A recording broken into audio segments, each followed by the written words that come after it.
First of all, don't tell me what to do. You fucking mark! We are in control now. Ding dong.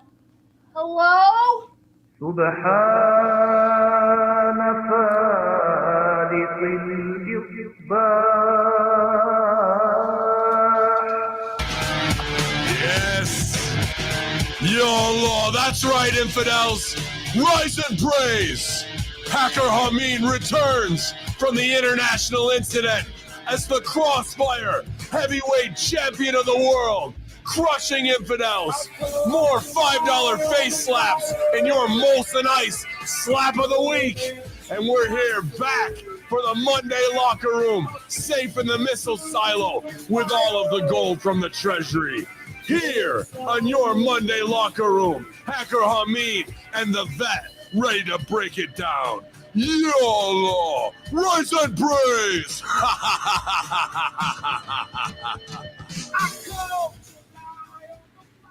Oh, man, yeah, we come to lie on the fire. We're back here. Let me get this heavy son of a bitch off my shoulder here. We'll preview it later. But, yeah, good to be back, man. A late night on the road coming back with all the heavyweight championships you can handle, man, that just made the belt or made the bag about 20 pounds heavier. So we're not fumbling the bag here this morning, and I'm glad my man could do the run in and kick things off. Such great feedback always with the vet and I working together, and I'm glad you're here this morning. Good morning, vet. Well, we're the real tag team champions, is I think what. So yeah, you brought the gold home, like I told you to. So you may live. Yes. That's your reward. So that was okay. This is what I wanted to ask you, Ben. Right? Yeah, because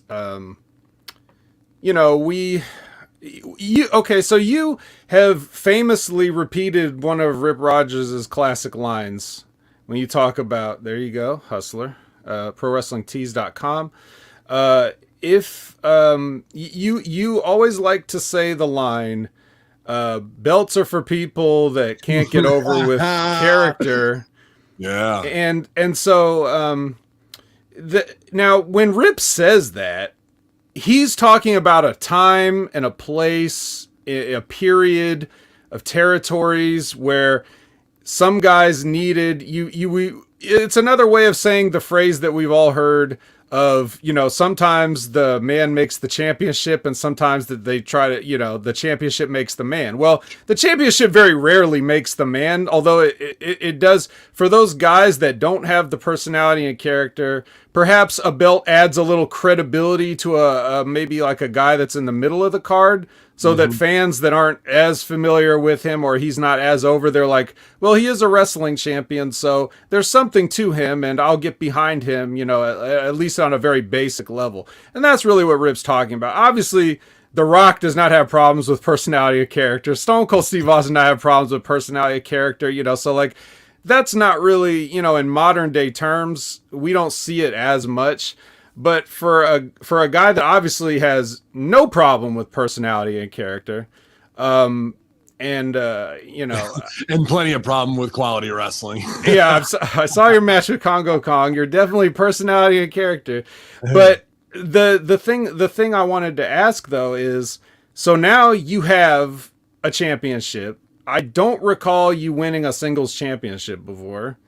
So I've had lower card championships, like that was the first Northeastern champ, which is the mid card at Immortals. Okay. The Middle Eastern champ there, and just so I can slap my face on, I put my face on, like when they did Man Beast as the TV title, and he put his face on it.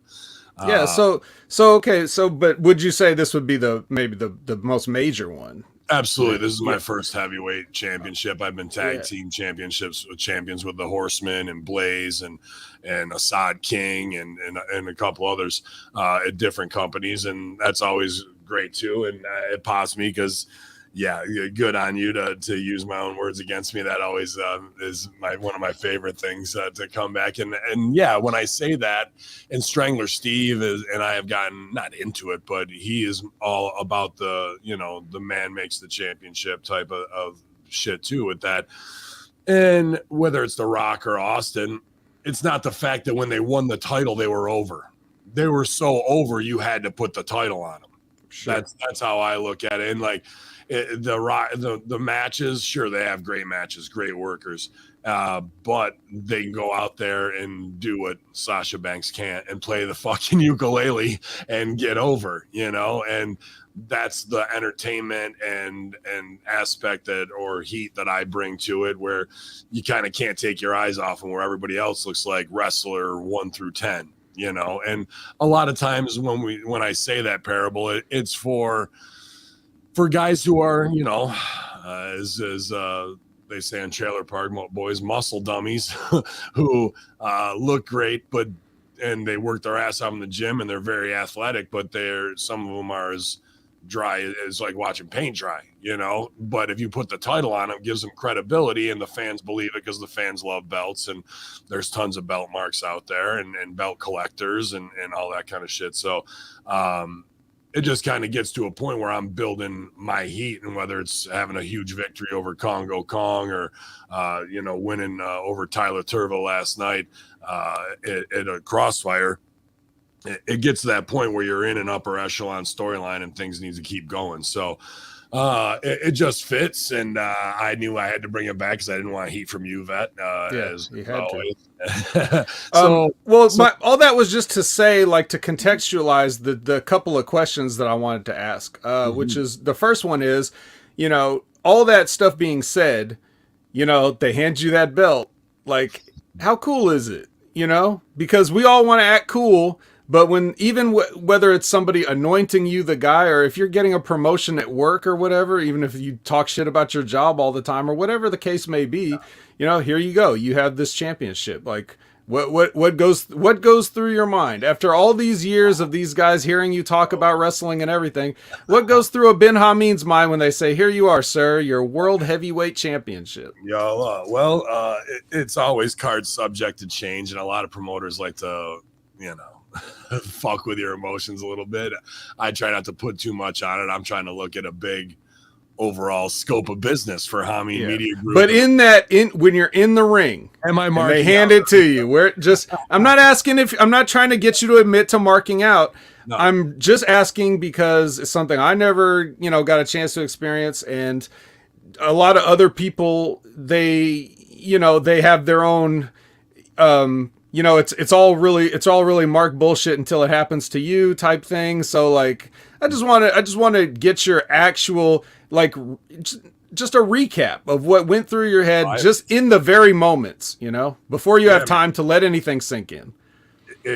After going over your 16 years of doing this shit, and even, it's one of, I think, the best independent organizations in Canada, and that the hard work I've put in and done, and it pays off. It is put your head on the pillow feeling of like, okay, even though some people might call it a prop or whatever. Well, that's my second question. So hold on to that.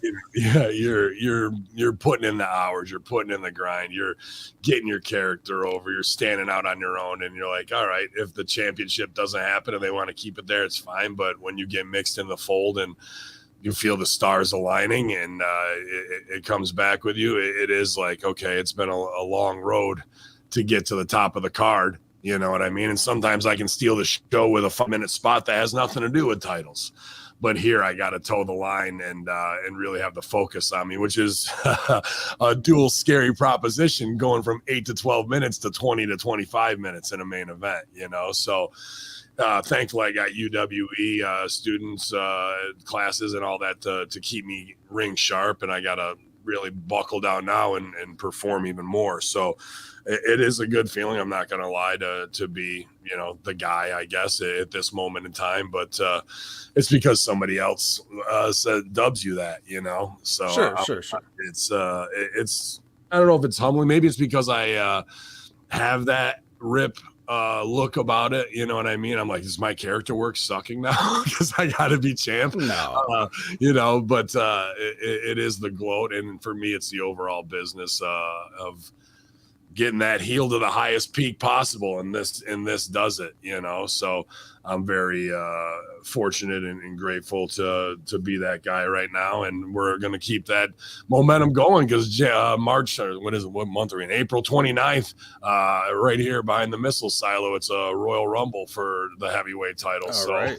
You might see one on either shoulder come in 2 belts, month. huh? Yeah, well, 3 belts. I'm also the tag team right. champion. That's right. Okay.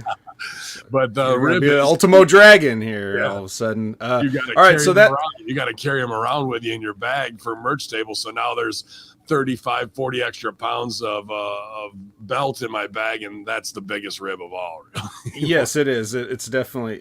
So that being said, that sort of leads into the next thing where, okay, so when we're kids and stuff, and we see stuff like that, and we're like, oh, that's cool, like I wonder what it's like to hold like one of the authentic, because we had those like the toy ones, and everything like that, but then you have those real heavy ones that's made out of real metal and real leather or whatever, and it just looks like it would be really cool to carry around, and I imagine that's why the replica belt market is so huge, because people just want to have that feeling or something like that ever since they were kids. So you got a real one here. But the other thing that people say a lot is wrestling belts are just props, so it's almost like a lot of times people are doing it to minimize it. However, you are an improv master. You're like at the pinnacle of whatever improv can be. Just from what I hear you do on the air, God knows what you could do if you had a real stage to show everybody what you're really capable of. So you're at the highest of highest levels of improv, and how dangerous it can be for an improv master to have a prop to work with, which any prop can be anything. Yeah. So now they've handed you this game called props. Yeah. So. Yeah. They've handed you this literal prop. So from a theater perspective, how much stuff is racing through your mind of like, what am I going to do with this belt to not only promote the company, get myself over, just have fun and do something creative for social media? Like, has any of the ideas just started flooding in already of what you're going to do with this thing? And in terms of like, just for an example, you're talking about carrying all these belts around. Are you deciding to employ some kind of a train of like perhaps wives to carry them for you, or something visual that the fans can really get you more heat? I mean, talk about what goes through your mind as an improv master that now has a prop that has such significance and visual importance. Wow, what a great question, and absolutely, you can see that visual of the belt carrying wives. You know what I mean? Or even my assassins to hold on to them, man. So it definitely takes it to another level where I don't have to be. It's right. So that's the emotional switch. Like, is it complete anger and just violence? Yeah, how can you be mad when you're on top? Right now it's fuck you. You all tried to thwart my plans, but I love it when a plan comes together. So it gives me a big character switch of being happy and gloating as opposed to angry and on the hunt. So right in that space where I can go and play and become cocky, and we see what happens when you get overconfident and cocky. They all can come crashing down on you. So that's where I'm going that way. But, I was even when we were at Casino Niagara playing my most hated gambling game. It's called Cashier, where you take the Canadian money up there and they give you back 40% less than American money. It's not a fun game. I've never won at it. So, but right there is Niagara Falls, and I'm going, should I throw this motherfucker over? The way it looks like right there, like you see the falls in the background, and all I would have had to do is throw it over, and it would have landed somewhat safely, but I wasn't going to disrespect the gimmick right there. That's all I need is for the front plate to come off and on my first bit. But, when they did it in WWE and threw it off the bridge and like, well, how can I one up that? I'm at Niagara fucking Falls and I just won the Canadian title and I'm going to chuck it over. So all these little opportunities to do more heel stuff, to use the belt as a hostage, is an interesting concept as well. And that would have maybe worked. You could put a towel over the belt and pour water. When I won the Northeastern Championship at Immortal, I printed out, the 8x10 with just all my gimmicks so you can always see my eyes, cut the head out, put it on some backing, and put some fun tack on it and stick it right to the front of the thing. So it's right there, and they're pissed about it, everything about it, So it is, as a prop, and even the Improv Games props was a fun one, and one back in the day that I kind of excelled at in short form. So you've definitely sparked my interest in like, what can I do now to get that over, or talk to it, or just maybe do a sexy Shawn Michaels Playgirl layout. But I got 3 belts because there's a lot more of me to cover than there was of Shawn Michaels. So there's a lot of different things that might be coming up here pretty soon that are references to the past with some HAMIN spin on it. And that's awesome. But the biggest rib is what's great about Crossfire, not just in the Northeast, there's a lot of young, hungry talent, but they look like the pillars of AEW. Okay, I'll leave it at that. Yeah. You go to Crossfire Canada, I'm an average guy there. I'm a fucking monster in other places, but these are all big motherfuckers. Congo Kong, Rob Rage, Turva's a big jack sexy fucking dude. They got everybody there there's no little boys in the fucking locker room. And Cody Deaner, who's probably the smallest one, but still jacked and probably the most veteran mind in the locker room. Like, it's a lot of pressure. But then when you come back down, there's 5, like, I won't name them because we're at odds, but there's 5 veterans who've been around since the 60s and 70s, and it's my favorite part because we don't have that at other feds. And when you walk in there, it's like Waldorf and Astor from the Muppets, the 2 old guys up in the balcony. Statler, Waldorf and Statler. Astor, I always get that. But as soon as you walk in, the ball busting commences. I showed up with a 12 rack of beer for No Class Bobby Bass and that shit, because I know these guys like my old school shit, and it's just they sit in the corner, my manager Alexander the Great's with them, and all you hear is, in '87 when I was in the Maritimes with the Sheik, in '84 when I worked with Andre the Giant, and I could sit over there and listen to those old birds fucking spit that shit all day around, slinging cock around each other. It pops me, and it really makes Crossfire Canada locker room a place like no other having those guys around, and they want to get involved with what I'm doing. So whatever my storyline is, they're all a fringe part because people know them as the grandfathers of Crossfire. And when I get to do something to get heat, they all get to react. And just like people say with Rip's podcast, like, Rip's podcast awesome, dude, of course it's going to be good, not just because he's a coach. He's a performer. And I don't care if you're 70, 80 years old, you still have that fire in you to perform. So if I can find a way to let these old guys come over and react and finger wag at me, or I threaten them and they do whatever, or get heat on a guy who's in that old boys club who it's a cheap tactic. After I won the title, I ran to the back while my manager was talking shit to Congo Kong's manager, and Kong wasn't there. Came out with the chain, yoked him up from behind, got violence on him. Here comes all those guys crashing in, and I laugh walking away as the greatest chain wrestler of all time.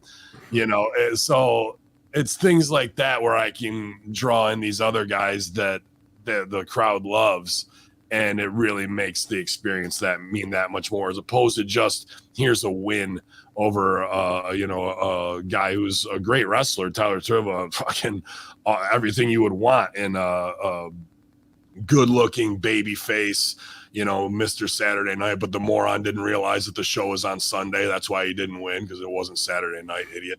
But a guy who's been on Impact, and I'm not sure if he had some AEW dark stuff or not, but he's been in Canada, known throughout the province as one of the top guys. So to get to work with guys like that, I need to be able to step up my athleticism. That's something that is a little different than just working character and twisting your mustache and getting away with the belt on a hijacking or whatever I'm going to do to run in and get heat. So plus they're a lot faster than I am at 46. So working with Congo Kong, we look like monsters, but we're at about the same speed. Trying for me to get to fifth gear is is a lot to get through in a 20-minute match, man. But regardless, to go back to your original question, it does feel good, and not just for like, yeah, I'm the champ. I know how much hours everybody puts in here. You, Ray, every co-host, all the guys from Smack Attack to Rampage to Russo Brand to the HAMIN Media discussion group. And I know when I bring that back, everyone's like, fuck yeah, that's our guy. You know what I mean? Mm-hmm. So that's really where the pride comes. But the biggest rib is that moron Chris LaPlante, he doesn't let champions take their belts home. He likes to keep them all for himself, the little belt mark. And the old birds are like, hey, HAMIN, you got to rib Chris and put the belt in your bag. So I was like, I'm not going to do that. But I'm walking out with it on my shoulder into my bag. And Chris comes up and he slowly is like, to take it off of me. And I was like, no, man, I got to get the pictures. I've got to get 8x. I've got to have all 3 belts, when I win next week, because I'm proclaiming that I will be victorious. Sure. That I want the 8x10 with belts on the waist and one on each shoulder, the GGP shot, because he did that too. And I'm looking forward to talking to GGP about it, because I know he's got some tricks in the bag being a triple champion and having all the belts around as well. So, but I think I might have been the first one to make it out of Canada with the actual title, because none of the other guys get to take home. In Immortal, everybody takes home their own title, so you're ribbed and going around. Mm-hmm. But it's good for merch table to see 2 belts on there, especially when some goofball fans will come up and be like, you suck, you don't have any belts, you're not a champion. Well, take your pick, moron. Mm-hmm. it helps sell merch. It's just that visual for people who do believe in the title makes the man, and I'm happy to carry it, man. But I think I may be the first one ever to get out of Canada with the Crossfire heavyweight title. Well, they know where to find you. It's not like you can afford to go radio silent and disappear with just this, right. A regional wrestling championship. I don't think you'd be willing to go that far, but yeah, congratulations on everything. And maybe we'll have a little, quick post show meeting, and I'll give you some ideas on what you can do as far as you're being a heel wrestler in this day and age. For it's interesting, but it's nice there, because it's when you work there at Crossfire, it really feels like WWF 94, 95, which is perfect for Kong and myself and other guys, Rob Rage, and very interactive crowd, man. A lot of little kids, Canadians who wanna they're so nice that they bite on like the most juvenile 3rd and 4th grade insults, you know what I mean? So if Ron Hubbard calls me Benny Hamburger, and they bite on it, bro. So there's no way you could get away with that in 2CW country. Like you got to come a lot stiffer. So it's an interesting style change. It's not that far away, and with the Southern Fried bullshit of OVW, that's a completely different style unto itself. So I like to be able to switch gears like that and be as controversial in one place and as old school in another. It's a pretty cool different territory to be able to do that. So it's so much easier to do what you want to do when you're surrounded by people who have ever been anywhere and done any fucking thing in their lives. Yeah, rather than a bunch of kids doing what they think is supposed to get them over based on what they saw on TV of young guys that were doing what they thought was supposed to get them over, and they're not over. Yeah, how am I supposed to go and try and do something where I got these 5 legends in the locker room and I'm going to try and go get my shit in? No, these guys love old school, so I'm going to give them old school. But that's exactly it. The rest of the Immortal locker room looks like the AEW pillars. Mm-hmm. So it's a different vibe, and there's nothing wrong with it. It's just completely more modern is all it comes down to. And there's so many flavors of ice cream. It's nice to be able to try some different ones in different spots, man. All right. But great questions, Vet, this morning. I appreciate it, man, and I appreciate all of HMG standing up behind me and getting my credibility in the wrestling world to where it is and joining us, because that's also a reason why things like this happen. I'm not trying to knock anybody who's been champ there before, but are they local? And if they are, what is their reach? And they're pretty. I'm not saying that's wrong by any means. I'm not trying to shit on anybody with that. But who else is going to take their belt on Russo brand worldwide? Who's got international listeners everywhere, from Australia, the UK, Canada, and across America, all over, and that now know what Crossfire Wrestling is, or know what Immortal Wrestling is when I say these companies. Otherwise, they'd have 150-mile reach. So what I've built is added bonus incentive to make me the guy, because now your competition isn't getting mentioned on podcasts in the niche market. You know what I mean? I know Smash and C4 are other great companies up there. Those guys all are pretty much the Impact locker room. But who's talking about those companies on a global basis week to week? You know what I mean? That's what the real power of HAMIN Media Group and Russo brand and Channel Attitude really are, to help keep me on top as an international star that, other guys, they could be that, but that means they'd have to put in 60 hours a week in podcasting. Well, the state of affairs of, wrestling fandom these days, it may be surprising to some people, because a lot of the people that, the HMG soldiers are pretty with it a lot of the time. But, you've been talking about Crossfire and Immortal for how many years on all these shows, and reaching people. But now the fact that you just have one of their championships is probably going to be a significant difference in the amount of people that pay attention and check that stuff out, even though you've already been talking about them. But now it's just that mentality of like, oh, it's a champion. Well, let me just go look over that. People still have that, they still think like that. So Absolutely. We got to take advantage of that for business at all levels and all aspects. We've got to, wring every penny out of these people, Absolutely. And that's what we're there for, to make money and work and make it a huge experience for people. Yes, the experience of handing over the money from your wallet. Right. And they did. I 2 new $10, $5 face slaps on Infidels up there. But how loyal is HMG? Timbo Slice was there. You guys might recognize that name from HMG groups. Sent me the kayfabe fan cam of the match. And other guys coming up saying, we listen to HMG every day. I listen to Friday Locker Room. It was awesome with Billy Ray Valentine this week. And it's just like, I'm waiting to have an interaction with a fan and there's people come up like, who are you? And I'm of like, course.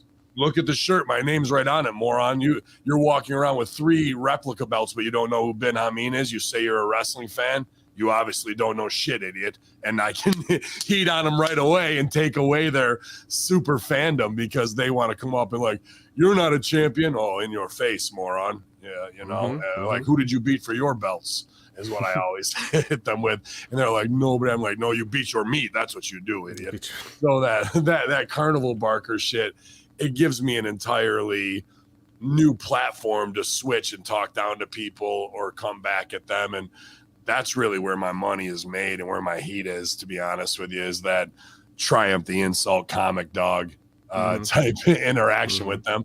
Still taking pictures with, people with disabilities or little kids who it's their first show. I just make them heel out and I get down on one knee because I don't want to scare them too much. If they're 4 years old, you see this big fucker coming at you, bro, that's nightmare fuel, So it's just how you got to kind of play it in the moment. But Ben Hameen seduces all women. He's nice to children because he has to recruit them as the next soldiers, and everybody else gets bombed atomically on. So I will Socrates' philosophies and hypotheses. You got it, brother. Right. Let me tell you this Stooge report, because this is an interesting little caveat of kayfabe break that HMG loyalists and Russo brand loyalists have been with me for a long time doing it. And even 2CW guys. I've had this happen maybe once or twice before, but last night was a very strange occurrence of it. So I go up to do merch after win the titles. I'm like, hey, who wants to take a picture? Apparently nobody. But up comes this very pretty younger lady, probably in her 20s. And she's like, are you really Muslim? Like, really, like, just instantly cut through. She goes, because I am. And I was really offended by that and scared. I was like, well, yes, the Allah. And she's like, people were chanting terrorist and all this and all these racist things. And I'm thinking to myself, and she keeps going. She's like, are you Muslim? Are you Muslim? And without saying it, I'm telling her, no, you know what I mean? By my silence, should be getting. She's not stupid. She's getting it. She had to get up and walk out during the match, which is not something you want people to do. However, I was like, I half break kayfabe. I'm like, emotions are a currency, and you can see she's very intelligent and wants to like hold my feet to the fire, but I'm not going to break Fabe totally and come out and go, well, I'm a hardcore atheist who thinks all religion is nothing more than mind control and poison. And I get that you're a millennial who is worried about cultural appropriation, and that I'm coming out to the beginning to call to Islamic prayer. And that's very inciting, you know, especially for someone who's like, whoa, but it's not like she's devout. She doesn't have a hijab on. So she's holding my feet to the fire, and I'm not giving her what she wants. And then she goes, you know that you came out to the prayer. I go, well, the prayer worked. I won the title. She's like, you prayed? What prayer did you say? And I'm like, the prayer that I get back across the border with no issues. But you know, like the all of those things where, you know, there's going to be Muslim people with me playing the stereotype. When you came to a wrestling show, do you understand what that means about stereotypical characters? So it was just really a cringy moment where she was probably scared of, like, they're saying terrorist and you see white people exposed. Why?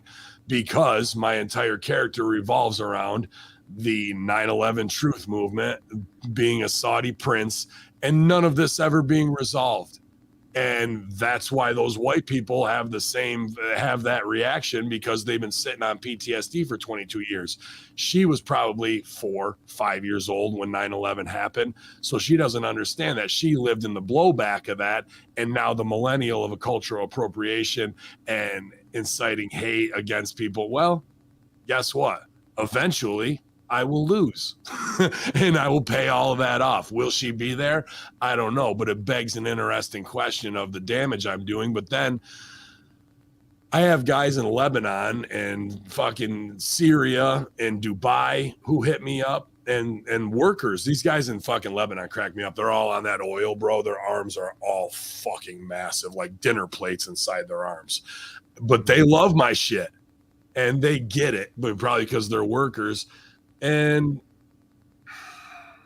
is it fucked up, I guess, for a Muslim person to see a guy come out to call to Islamic prayer mixed in with Rated R, or fucking Rated R's theme for me last night, or Danzig is my other theme is? Absolutely. Was she scared? Sure. Why? Because she's a millennial, and that's what their fucking flight or fight response is supposed to be. Is it insulting? Yeah. You know why? Because it's my own inside private joke on fuck religion and fanaticism at every level.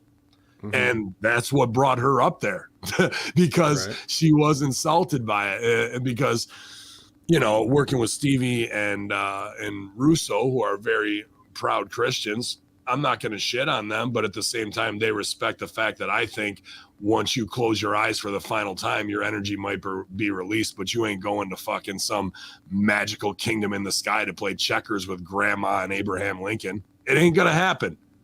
Like, I'm a wrestler and a worker. I know that is a lie. I know that religion is nothing more than people dressing up in robes, doing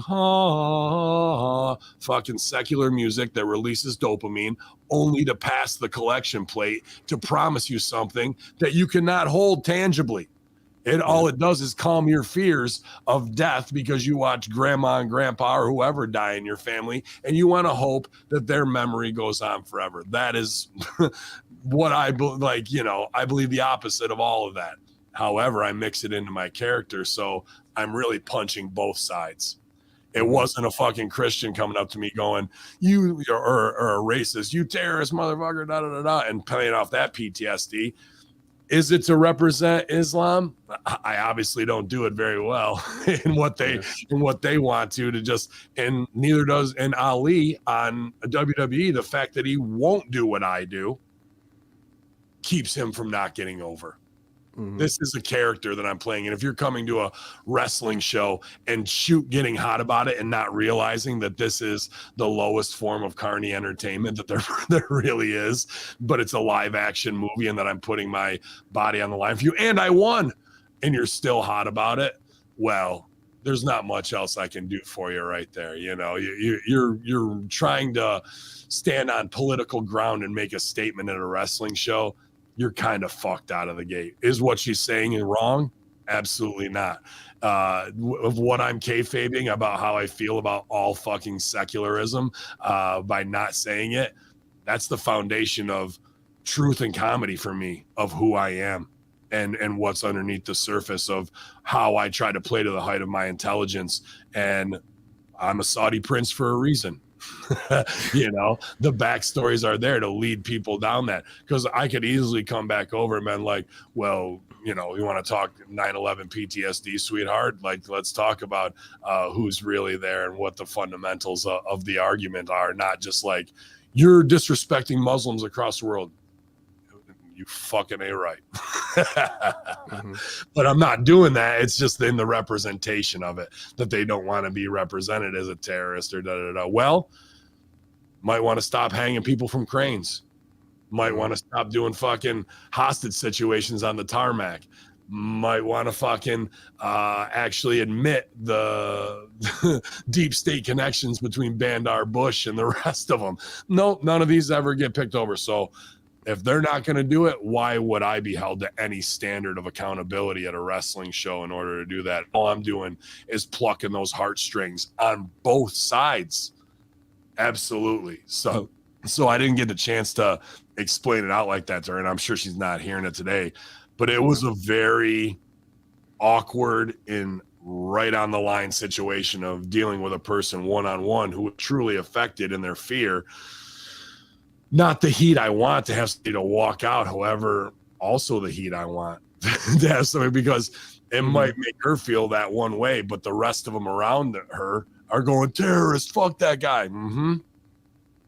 Yeah, because a lot of people, you know, there's a lot to unpack in what you said, and I'm not going to do it.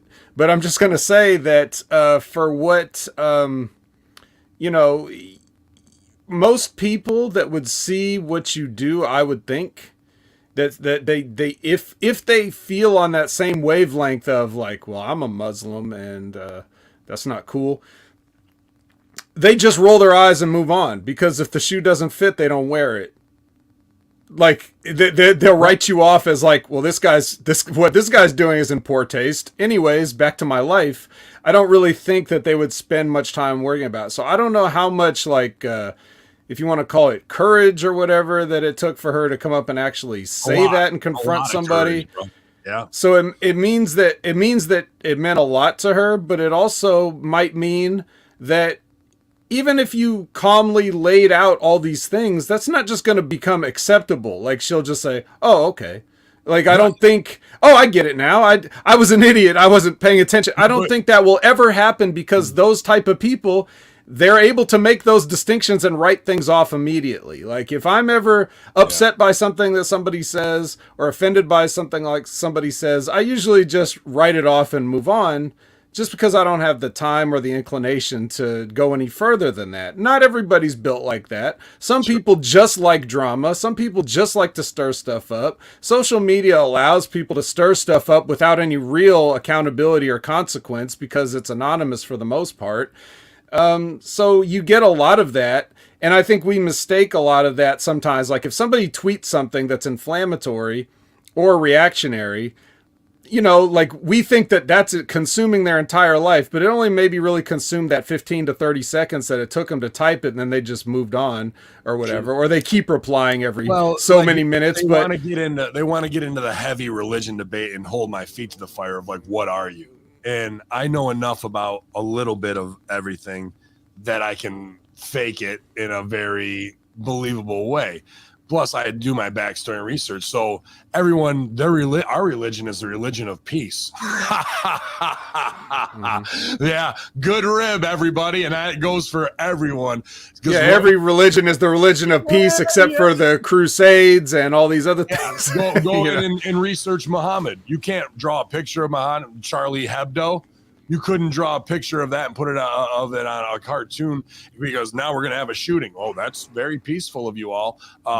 And let's look at Muhammad and what he actually was and is, as opposed to this fucking glorified figure where, you know, there's plenty of people saying that he was raping and pillaging like pirates throughout the Middle East. And that's how, and he would take slaves and got his own fucking following that way to create that foundation. But you can't say that shit. That is a total no-no. We just got to put them on high, and no one can say anything. And if you say anything, it's well, now you've just proven you're under complete mind control. Oh, how about those Catholics? So peaceful, diddling little fucking boys, washing Nazi gold, getting rid of fucking Darwinism. Fuck them too. Every one of them is just wearing a costume, working a big group of fucking fans, both sides. And they all want to fucking act like they have a higher ground. But when it comes to calling out the facts of who they are as fallible humans, they all can get fucked, because they're all either on the Catholic side, closet queers who join that to get into that club, or on the Muslim side, some extremist, which is based around male misogyny to keep women subverted and to keep a pecking order in their culture. But if you were to ever put any of that over, then you're the fucking asshole who's racist and whatnot. They know what their actions are and how they don't fit into what human nature and society is, but they bend their will in order to do that, to stay loyal to something that was handed to them by their parents or some other preacher that fucking got in there and massaged their brain when they were 4 and 5 years old. So the id of who I am at its most root level is all of that, and the character builds out from that. Now we get to the point with this young lady where we come to a very strange line in the sand, and I can't have this very open conversation where she'll then go, you know what? You're right. I'm going to be an atheist too. But at the end of the day, I can only control what I'm there for that fucking 25 minutes, man. And that's what the Monday locker room's for. Friday locker room, wherever we are. And, I don't need to quantify myself to any fan, but if you want to know the psychological improv id of what I am, that's where my truth in comedy comes from. And it can be a very dark place. And that's why this channel is demonetized. But I think I can speak for everyone when I say that, you know, with all that being said about the religion and everything, the end justify the means, and the end is that you are the Crossfire Heavyweight Wrestling Champion. Let's show him one more time, y'all. The only man to get across the border with the belt. All these little international plates on there as well. Nice. So now that's right. Even in Japan and France, is that Italy? Yeah. New Zealand, I think, is one on there. I'm not sure. Yeah. Germany. So World Tour, Hacker Hamin coming to your town soon. But great talk up top about last night, man. At Crossfire, referee Sideburns killed it. Mike Skyros went up there with us and debuted as well for the first time, and he's been blowing up the Northeast. So it was great, man. Great invasion last night. But yeah, again, Timbo Slice is in the house right now. And thank you, brother, for coming out there and being such a loyal supporter for years here. Jesus Christ, Vat, we're almost coming up on a decade, 2025, that I've been podcasting as this CIA operative character. You know, and it's it's crazy, man. The journey we've been on since WrestleZone, and a lot of you guys were listening since then, to the point of where we are now has been a hell of a journey, and it seems like it's gone by in a breath. You know what I mean? So, but glad to be here this morning with you, the veteran. And I know just a great feedback when the vet's on any show, and they really love this tag team of Army of Two and the Insurgency getting together to mix things up. That's right. We put aside our philosophical differences to, you know, bring entertainment to you guys. And, well, it's all downhill from here, because I think we got to talk about current wrestling headlines. Yeah, I think so too, man. We got plenty of headlines to get through this morning. But yeah, but it was for all of the HAMINians out there, man. That's what I was really thinking about, man. When afterwards, it wasn't the greater glory of me. It's with there is. I mean, Ben Hamin established and OVW, insurgency, whatever, but there really isn't the rise to prominence without having the community behind it, you know. So it's for everybody. Well, just to throw it back to you, like, you know, the community is great, and we appreciate you appreciating the community and your team and everything like that. But it's okay too to have that selfish moment for yourself and enjoy that. You know, you also did get yourself here. You know, like, it's okay to feel like that. You can publicly thank everybody, but you still, it's not like, you know, it's not like you were the complete shits and everybody just, like, you know, like dragged you along by the hand. You know? No, well, in a lot of aspects, let's say, like, but what my point is, you know, everybody has to take their own accountability, whether that's for something negative or for something positive. You know, so people that listen to me here on this platform know that I'm pro talent more so than pro establishment. So, you know, when people stand up for themselves, people that I know or people that I wish I knew, whenever they stand up for themselves and you know, sometimes, you know, get some backlash for it or whatever, I'm usually standing in their corner because I'm like, look, I don't know every aspect of your life, but you made this decision and standing up for yourself is important. And it's the same thing. Like when you're celebrating a positive development in your career or your life or whatever, it's okay to be proud of yourself as well. You know, it doesn't mean that you don't acknowledge everybody that helped you along the way, because we're not really doing this on our own. I'm not, you know, I'm on your platform. You're with Russo's platform. Like, we're all like working as a team, but we are still doing our part. So, you know, take that moment for yourself and be happy with yourself that you got here and you've accomplished what you've accomplished. Thank you, Vet. That means a lot, brother. I really appreciate that. It was hard for me to do that because I did and I don't know why I started doing this because I don't really train it. At OVW didn't. I would do the fat guy lean over shit can. But the last couple of matches, I've been doing the hook the ropes, give me the clothesline, full flip bump over the top, and that Canada ring's about a foot taller than every other ring. Both knees came down. Bong right into the fucking side of the ring apron. I got double. That's the hardest part of the ring, Ben. I don't know if you know that. Well, I probably should have got out a little bit more, but both knees crank right into the end of the boards, bro. Double swelling, hematomas on my knees. So when you're like, put yourself over, I go, you're a dumb fuck who didn't get all the way over on what you needed to and smash both your knees. You're not that good. And you still won a championship.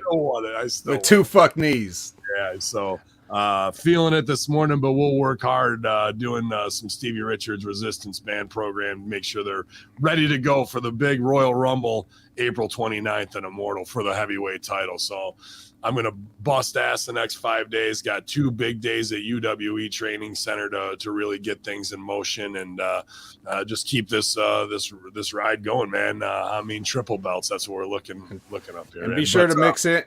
Be sure to mix in a little bit of Dick Sporting Goods knee pads training as well. Oh, yeah.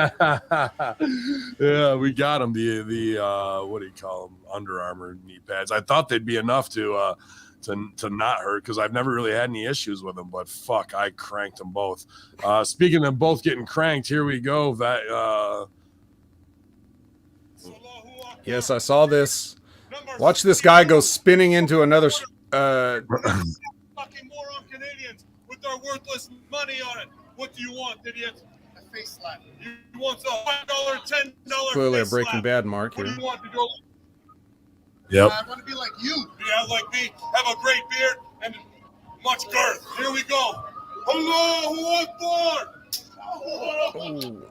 It's easy to crush these idiots. There's your Molson Ice slap of the week. And then the other big goof. Allahu Akbar. Here we are back at the Crossfires with Goof of the Week for the next $5, $10 face slap here. Give me your money, more. He looks quite pleased to be there. He's right. He's ready to rock. He probably had 3-4 hot dogs before this. Hey, you want change in your life? I want you out of here. You Want me out of here? Never going to happen. So you just wasted your money. Allahu Akbar. Too easy. Too easy. Give me that money. So number 63 or 62 and 63, $5 face slap says the hits keep coming. All right. Oh, let's see here. Let's get to the other wrestling headlines. There's enough of putting myself over here, but thank you again, Beth, for those kind words, man. Sure. Let's see. Where do we want to start here? There's a big one for this week. Warner Brothers Discovery, Vat, I don't know if you saw this, believed to have interest in WWE programming during appearance with SI Media with Jimmy Traina podcast. Author reporter Andrew Miller discussed WWE's upcoming television rights negotiations. Miller was asked about Warner Brothers Discovery possibly having interest in WWE programming. He says, I think so. I wouldn't be surprised, despite the fact that money is such an issue for them. I wouldn't be surprised if Warner Brothers Discovery wouldn't like a slice of that WWE pie. Yeah, me too. When asked about AEW programming potentially being affected, Warner Brothers Discovery worked with WWE. Miller responded, I don't know, but I know there are people at Warner Brothers who are interested in WWE.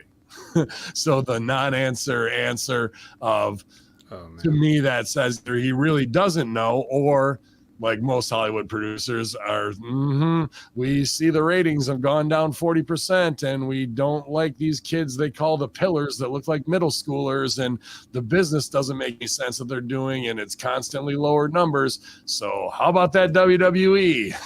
So can I kick this one off, Ben? Please go ahead, Ed. Warner Brothers has got to be, if not but definitely one of the most incompetent entertainment studios in history. They're also one of the oldest and most famous, and they have so many properties that they own.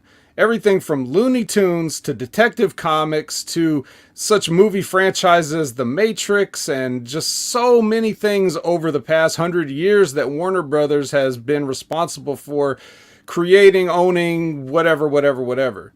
Yeah. The idea that in this past couple years they've had to merge with some other, like, to Discovery, the idea that Warner Brothers needs to, like, and them being like the beneficiary of the merger, like, this kind of stuff is, like, if you really, for people like you and me, that's got to be mind-boggling of how they have managed to, how does Warner Brothers fuck up so financially for so long when they've got all kinds of avenues that they should be just raking in money left and right from people. Mismanagement and upper echelon. Exactly. Well, we know the real answer. That's a rhetorical question. Like, but it's like, how do we get to this? So here we have a guy, Tony Khan, right? Now this is, take this all with a shaker of salt and season it to your taste, right? Because who am I? But just from what I'm looking at, from the layman's perspective, you got a guy, Tony Khan, who's the son of a billionaire, and he wants to have a wrestling company. And so he sure enough does. Many people want to have wrestling companies. They just don't all have the connections to get a TV deal right off the bat and be on such a large scale and look like, from a production standpoint, that they're WWE competitors. Most of these people have to run regional promotions or whatever and let their dreams play out on a small scale. He can do it with all this, and he'll pay any price, I feel, to keep that dream alive, which is why, if it comes down to Tony paying to be on the networks so that they don't have to incur the production costs of having AEW, all they got to do is give them the time slot, I can see that being a beneficial deal for a company that's hemorrhaging money so bad they had to fucking merge with the Discovery Channel. Okay? Now, WWE is not going to be paying for their airtime. So you're looking at, now you got to pay an exorbitant rights fee to run WWE programming live, whereas you've got a guy here that's going to run basically the same thing for, I'll pay you to do it. I think it's an easy decision. They can just say, okay, we're looking at WWE. Sure, of course we are. So what are you going to scoff at them in public? Probably not. You don't want to necessarily burn any bridges or whatever, but you also know that you're not going to be spending any money if you're already losing money. If you can't make money with characters like Batman, then how the fuck are you going to pay WWE, who just got bought? There's no chance of Warner Brothers paying money for WWE programming to exist on their channels. Ben, what do you think? It's all flywheel synergy to me, pal. I gotta get me one of those flywheels. They sound pretty cool. You make great and very astute points as always on this, vet, but I think that you're missing the piece of what it comes to flywheel synergy and what it is in that stupid reality. Right. Is WB mismanaged by people who don't get in and talk their way in, who are producers and fail their way up? Absolutely. Welcome to the entertainment business. But it's not that they were losing money and had to merge with Discovery. This is the new just boardroom shit. Absorb and conglomerate. If you can do that, then you look like a boss and a pro and a fucking... How many media companies since 1990 have we gone from? There was about 88 in 1990 independent media companies that ran your newspapers, magazines, not websites at that time, but future websites, TV and movies, and news, everything you consume. In 2023, there is now 5. So in 33 years, the trend has been nothing more than conglomeration and consume. And out of those deals, whether the company makes money or not, as far as like the individual product of a Batman, it don't matter. It's all about, can you consume the big fish always eat up the small fish, and then they absorb them into that and into the fold of their portfolio, which drives the stock price and the investors up. Content has nothing to do with it. And in their minds, it's all about asset allocation in order to get it up there. Go ahead, Vet. Okay, but that's my point was, in this, Warner Brothers should have been the big fish. They've never been the big fish. When they merged with AOL, it seemed like AOL started calling the shots. And now they're positioned to be looked like the small fish in the Discovery merger. That's what I'm saying. Like, that's how far they've fallen. So, again, you're doing these things because you're trying to, whatever, keep these rich people richer with their stock options and stuff like that. And I understand what you're saying about the content is true, but that's also to my point of, well, we ain't gonna pay for content. So they're not going to shell out money to have WWE on there because the return is going to be minimal for them. And they already have a wrestling show that is basically begging to be on there and saying, we'll pay you to let us be on. Rather than you have to give us a $4 billion annual deal. How about it's like, we'll pay you. You can make money off us. Please let us run our dynamites and our rampages and our collisions and our all accesses and our battle of the belts. And please just let us do it. Here's money. Please let us do it. Well, I've heard, I don't know the true ins and outs of the books there, but the rumor I heard a couple of years ago was that Time Warner is paying for half of the buildings that everything that AEW runs in. And there's still a small concession though. Yeah, sure. But there's money in shit, as much as like it's let me take these little failing things, but when you put them all together in a portfolio, it's got appeal. And these billionaires, millionaires, they bet against their own product. They short things. They have the inside info. So for them to collect toxic properties and have the inside knowledge is really insider stock trading for this. But when they come together, they know they're going to get a 16% bump because now it's rebranded as AOL Time Warner or WB Discovery or whatever it is. That's just another, let's pour a little gasoline on this, get a little more flame out of it, but it's not going to be a long-term fire. It's just going to burn bright for a minute. And especially if they watch the AEW product versus WWE and see and their marks for the variety and trade sheets, and they see 9.3 billion and they see that their products lost 30-40% of the audience, and it doesn't look like they're going to gain that back by any means if CM Punk comes back for anything, or the cheerleaders that they had for them at the top level of the board of directors are gone, right? They had the guy for Khan that was like putting them over huge. That guy got dumped out. Then another guy, that's kind of the same thing happened. So somebody else coming in goes, this product is subpar. Let's trim the fat and go with the winners. Those guys are winners. This guy's paying us. He's looking like a mark, and we can make more money this way than the other. They're going to weigh that out. It's not going to be a personal wrestling decision. It's a portfolio decision for them and how it fits in. And don't put them over as geniuses out there by any means, because it's usually a marketing guy that failed upwards and really doesn't have a clue about the product. They are only going to say things like synergy and flywheel to sound important, and then make a cut or get an acquisition done while they've drank martinis and been on Epstein Island together. Nobody's saying they're geniuses, least of all me. I'm just talking about, you've got these guys making these bad decisions, and I think it would be even this one would be so bad that even they wouldn't make it. That's what I'm saying. And WWE looks. It'll happen. Yeah, it'll happen. It could happen, but then that depends on, you're still having to outbid. It's not like it's a cut and dry deal where you just say, okay, here's your money, WWE, come be on our channel. Other companies are still going to want that. USA is still going to bid on it.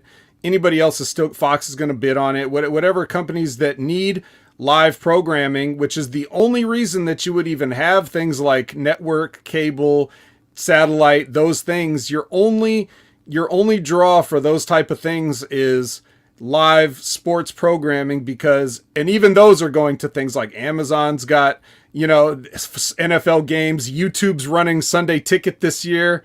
So like streaming companies are going to take sports too eventually.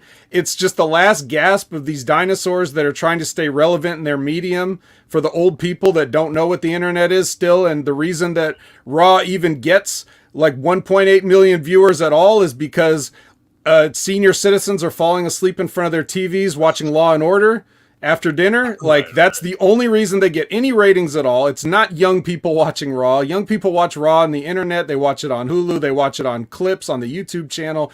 They watch it on tweet gifs. They don't watch 3 hours like suckers like us. And even we watch it on the internet. So they may be making that move just for the visual to be in the game with their competitors. They might have no real want at all to do it. It just looks like they're a fucking player in the game, Mm-hmm. Yeah, so, or a guy knows a guy and says, "Hey, can you do me a favor and get a quote out there for Sports Illustrated or whatever it was, and just say you're interested, even though you're not." Exactly. Here's somebody who's got some heat, though. One of WWE's allies in NBC Universal has resigned as CEO.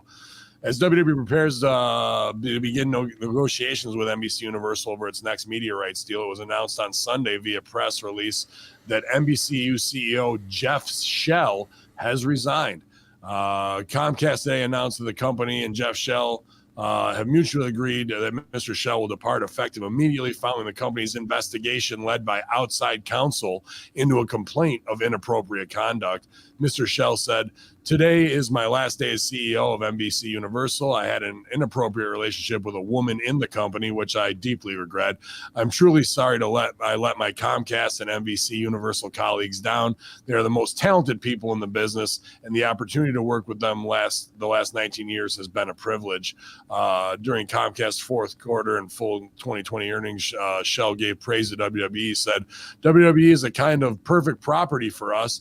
The streaming deal includes thousands of hours of programming that were behind a paywall that we will now put up as free service on Peacock, which will not only enhance the brand of WWE, but we can monetize through advertising. We get the events that were behind the paywall that used to be pay-per-view to drive our $4.99 premium version of Peacock." It's that's the model to go back and do it. But they're like, now it's free for $4.99. That they always and I got a just as a personal relation, I have a I have Comcast, all right, and they give it to you, right? They give you Peacock if you have Comcast, but my free, like that promotional deal that's been around for like as long as Peacock has been around now, they are ending that this summer and sometime. I forget what month it is, if it's June, July, or whatever, but no more Peacock included with Comcast. So what are the odds you think that the vet's going to be paying $5 to have Peacock now? Not that I used it that much anyway, but No, yeah, what do you think? You got to stay on the cock, vet. We need you over there, pal. Dude, I was at work listening to Conrad, and he said when he was getting ready to do a watch along, he said, "All right, everybody, take your Peacock out," and I cracked like in front of everybody. Yeah, but yeah, man, what pops me on that is here we are, another CEO hanging out, taking his Peacock out. Yeah, taking out the Peacock, peekaboo, down in the law offices or whatever. But how did he not learn from what just happened with Vince and gets himself or anybody else? Yeah, like they're gonna kick him out, but they're excited about the WWE deal they're gonna do. So on this side, sexual discretion's cancel culture. Get the fuck out of here. On that side, fuck them, bring them in. You know what I mean? So like this guy should have called Vince and been like, how do I fucking navigate these waters, pal? Let me get your lawyer so I don't lose my spot. Not that if you're CEO of NBC Universal and been bonusing yourself $26 million a year that Jeff Shell isn't sitting on $900 million of his own. So he's going to be just fine. But again, it's like, well, you got laid and, if he was harassing women and they were not responding, that's one thing. But this seems like, oh, these two people fucked in the office and now one of them's got to go. And like, that's probably just a little catalyst to the haters of Jeff Shell inside who wanted to overthrow him to some degree. But let's hope it's Bonnie Hammer and that takes his spot, because that'd be the smart push, or Frances Berwin, and to put a woman in there after some sexual proclivity stuff happens. And I think both of them would be great emails for the consultants to put out that way. So allegedly, allegedly, let's not get too carried away.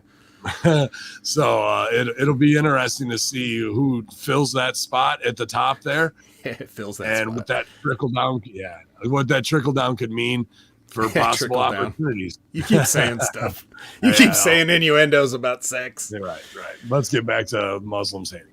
Yes. But interesting story from the power players on both sides there.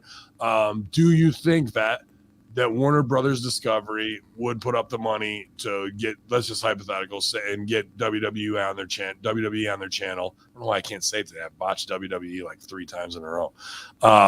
And out goes AEW. Is there a possibility there percentage wise? What do you think?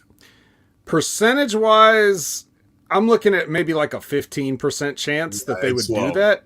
Because it's like, because again, you'd have to be a real mark. Now, these guys can be real marks, but the only thing that will, supersede being a mark is looking at bottom line and dollars and being, I just don't want to pay that. That's basically what it's going to look at. They're going to look, I don't care how bad you think the WWE television has been, and it's been bad. But after this acquisition with Endeavor and the valuation of the company, they're not going to take a cut in media rights fees. It's only going to go up, or at worst stay exactly the same, but just maybe somebody else wants to pay it. So what was the Fox deal for SmackDown, Ben? You should know this by heart. What was it again exactly? I'm sorry, for SmackDown. The Fox deal for SmackDown was something billions. What was it? Yeah, but it was 200 over 4 years. It went from 240 million start to I think 280 million by the last year. So it was right over like 1.2 billion, I believe. Yeah, 1.2. So 1.2 is the baseline figure you're going to be looking at. Yeah. Like the lowest amount I would expect is for them to be paid 1.5 for a however many year deal. And it's probably going to be more than that, because just the inflation cost since that deal was made across the United States has been outrageous. Isn't just paying people. It seems like this. Look at how much idiot money we can jerk off and spend. So, hey, the last big contract for that quarterback was $180 million for a year to throw a ball 16 games. Oh, how about this guy? We'll give him $210 million. So it's just like upping these ridiculous always goes up for no reason whatsoever, you know. So I think it raises the favored nations, or rising tide raises all ships, or whatever analogy you want to make. People don't make less money doing this stuff. If they have to devalue money just to raise the number, that's what will happen. Yeah. So yeah, absolutely. That's why I look at Tony Khan being like, I will do whatever it takes. Like if I have to pay all the building costs, if I have to pay everything out of pocket just for the airtime, and I'll bring you the ads, and I'll do whatever. Like I could see him running himself ragged, and don't be surprised if you don't see Tony hospitalized in the next 3 to 5 years. A breakdown. There's got to be exhaustion, heart attack, mental breakdown, all the above. It's going to happen. Yeah. Interesting one from our insider, Mike Martin, definitely connected out there in the Midwest to Andy's put this over. Cody Rhodes told me personally Saturday night that Vicky Guerrero doesn't have many fans in the WWE locker room, including family. That's sad, to start with. But I was on Cafe de Rene on the Lost Show with Paul London, and Paul's pretty much the guy who gets along with everybody, but we'll talk that real shit because he's been there and seen it all. And he cut a kind of hot, scathing promo into her as well. And I've worked with her twice just on the indies, so my interaction hasn't been day to day, but it was all positive. But everything that went down, in the last 2-3 weeks online with her and her daughter with a TikTok video accusing the stepfather of inappropriate touching or what have you on a cruise ship. And then the sister comes out and Chavo comes out and lends support, but they also say the daughter's, narcissistic and crazy. Vicky, very vitriolic in a couple big statements, and then a lawyer statement. And all this is being played out in front of everybody, public, But here's Mike Martin with, big baby face Cody kind of, I guess. Well, I'll say this too. Again, take it with a shaker of salt. I'm just going to report what other people said. This is not my experience. I don't know, but back when we were still in the thick of things at OVW around that 2006, 2007 time, I remember hearing things like perhaps the mourning period for Eddie was not that long before Vicky's backstage. Probably, like, we heard those rumors, so I can't confirm or deny those rumors. I'm just saying that's what was going around back then. Like, can't grieve forever, as Jerry the King Lawler likes to say.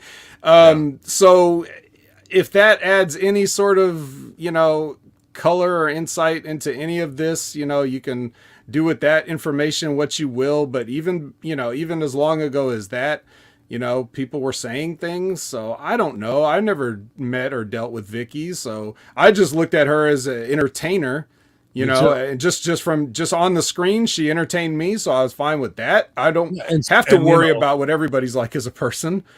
And what I gathered in the past with, obviously we're both good friends with Serena, and she would only have positive things to say. And usually in my mind, the nicest people backstage are the best heels in front of the crowd. And so I just never equated like anything that I interacted with her, but everybody's got their own stories. Like, people, Punk's the man. Well, let me sit down and let me tell you a couple fucking yarns here. Just on the flip side of that, though, do you remember hearing the story? I can't remember exactly who it was because I would name names, but I can't remember exactly who it was. But it was one of those Diva Search. I didn't win the Diva Search, but I got a contract anyway. Like one of those. Johnny Apparently, there was a special. Yeah, it was one of them that didn't last long, and the reason she didn't last long was because she saw Vicky Guerrero backstage one time and said something along the lines of, "Aren't you a little old to be a diva?" Oh. Points. Yeah, I mean, don't remember if you heard that story or not, but I thought I'd throw that out. That flashing back, but it's just like they they bring these girls in with no clue or no reference of wrestling whatsoever, and things like that are gonna happen. You know what I mean? And you're instantly cut your own throat there. So, and guys in the upper echelon, when they hear that story, they just fucking laugh. They're like, I love that. They love that shit. So throw another body on the fucking fire, boys. So, you know, that's just to stay small and never miss a chance to shut the fuck up type stuff until you never, speak until you know the shot, right? Fucking always be closing. Let's see here. One more on Khan with it, but what's being said about Chris Jericho's professional relationship with President Tony Khan, or CEO Tony Khan? Seems good. Yeah, Keller puts over that the idea, FTR saying, we're pitching the idea, let's moderate. They're talking about FTR wants to moderate a sit down between the Bucks and Punk and Jericho. I think that's not on TV. No, I don't think it's a good idea on TV or in behind the scenes, because we're a neutral party. Nope, you can't have the locker room be the regulators there, bro. You got to have management and veterans. Not that they're not veterans, but and we can help let Jericho and Punk work things out. Jericho is the closest confidant of Tony Khan right now when it comes to things that include him, but go beyond him. I don't know how often, but there's times where it's like, where's Tony? Oh, he's in Chris Jericho's hotel room, or he's off in the restaurant booth talking to Chris wherever they talk. And it's not just about Chris Jericho stuff. Like, Jericho's a sounding board. There are people in that company who tell Tony, listen to Chris. He's been around. You can't trust anybody 100%, but Chris isn't like some secret agent who's sabotaging AEW. I think he's loyal to AEW. That's what people say at this point. And so I think FTR and Punk are aware of that. Among the people I've talked to, there's not a high level of confidence that the meeting is going to go well, that it can make things worse, but maybe not. Maybe things will work out, but people who have been around Punk, and people who have known Punk for a very long time are not optimistic that FTR mediating a meeting between Jericho and Punk is going to lead to progress.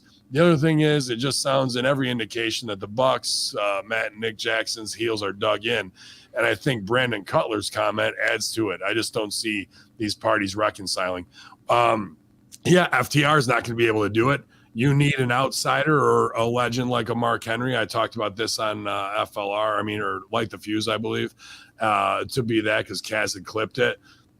Myself, Josh Jenneret from 2CW, and the Bucks would respect Josh because they do fully. And when it comes to me, I'm not going to put up with any bullshit when it's that top level stuff. If we got to go make money and you're the highest paid guy, I give a fuck about your ego. You guys want to fight? Let's fucking fight.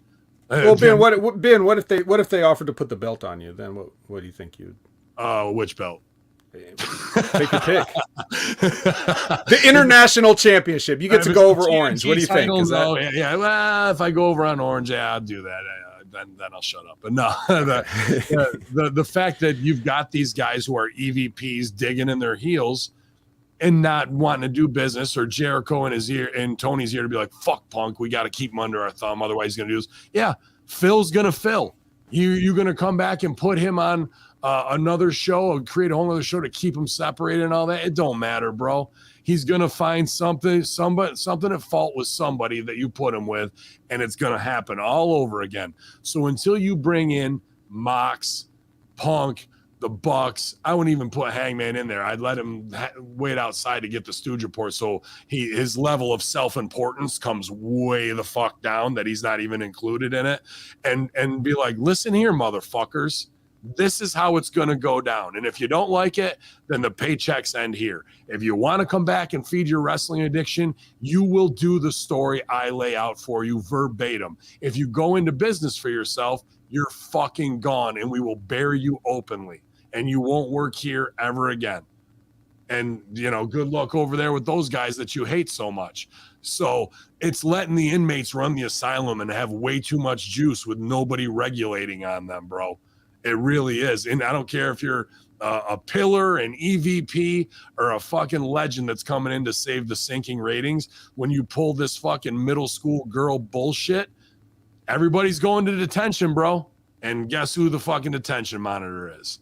I'll be that guy. Josh will be that guy. There's plenty of legends that you got over there already. You just got to empower them to not be like, well, I don't know, Tony, maybe you should do this. Oh, okay, maybe I'll do that. Nope. Everybody is under me and you're getting fucking regulated on. Say something slick and get fucking slapped in the mouth. Because if you want to fucking go, let's go. You might kick my ass, but at least afterwards we'll have a beer, a near beer, and be men and fucking have handled our business instead of, hey, go on FTR's podcast and politic for me to come back. Oh, retweet the fucking Rolling Stone story and then take it down because it doesn't matter. Damage will already be done to fuck this. We need to make money and get back over 1 million every week in order to save this company.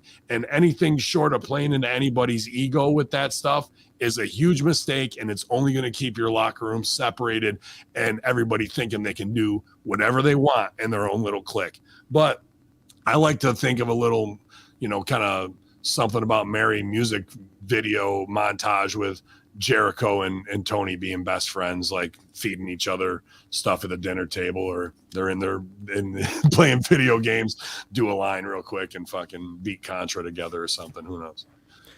Well, I think with Jericho, I mean, look, a lot of the stuff that we hear, we have to make our own. We're drawing our own conclusions based on these weird rumors. They're the same rumors and innuendos and cryptic tweets and everything that, we give shit to dirt sheet writers for fostering or putting out there and stuff like that. So I don't want to put too much stock into them one way or the other.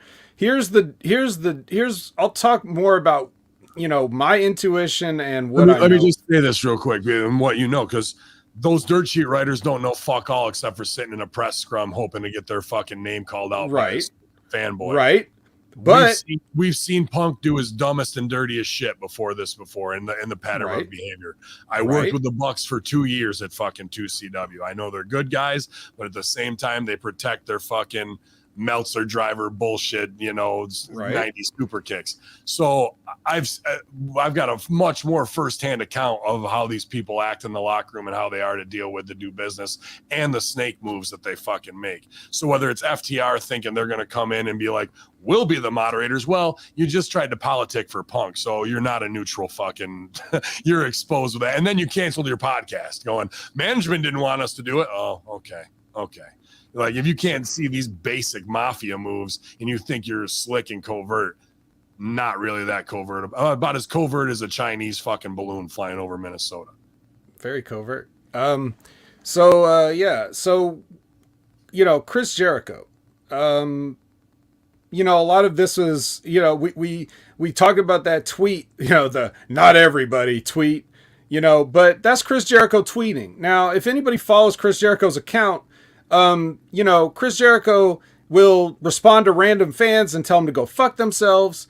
He does like all these things on his account. And the whole idea about Jericho is you just really don't know what he's thinking a lot of the time. So yes, he's going to be having a lot of meetings with Tony, because he's been there since day one, and Tony relies on Chris for a lot of ideas. Any ideas that he can get from Chris, even whatever we think of Chris's ideas, that's just a little bit more off of Tony's plate, which we know is already full. But it's weird, even if it's work shoot, to do the not everybody, because that speaks volumes in 2 words, right? But in Chris's, think about be the guy to help. I think Chris is really trying to protect the business of AEW in the locker room and keeping Punk out as a fucking cancer or moderated is a right choice, bro. But the question is he a cancer? Now we know, like you said, we know firsthand that he can be the way he is, but is that necessarily cancerous? Is it more cancerous than, say, a Shawn Michaels in 97 was, or anybody else who sticks up for their business is going to come off like an asshole to the people that don't like him and are also politicking against him? But the whole thing is, I don't recall a history of hatred between Chris Jericho and CM Punk up until this moment. If there was, they kept it quiet and never really talked about it in public, because anytime Chris Jericho recounted any of his, angles with CM Punk, like the pouring the alcohol down his throat at, at WWE and all this other stuff that they used to do. I don't recall either one of them burying each other about that before that. Now, all of a sudden, if Chris Jericho, again, take it with a shaker of salt. If you're Chris Jericho and you've been around forever and you're already tired of everything else that wrestling has ever done, and you want to look at an opportunity to do something a little bit different, and you see something here, like if Chris doesn't have a problem working with Punk at all, maybe the Bucks do, maybe that crew does, maybe Chris Jericho doesn't, but in public facing, he's trying to build anticipation for some kind of angle where everybody expects that these two don't like each other in real life, so that'll bring more attention to something that they might do together in the future. Well, there may be no need for a sit down between these two guys in the first place.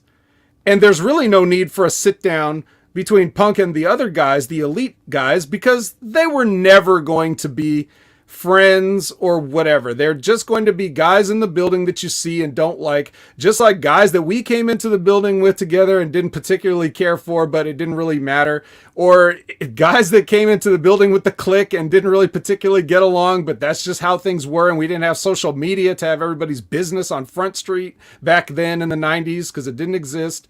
Like, we really don't know a lot of these details, but what we do kind of see is that, and one thing we forget in all of this that is completely swept away by the narrative, is people really think that CM Punk was like kicked out of AEW and suspended without pay. CM Punk was always going to be gone because he's been injured this entire time.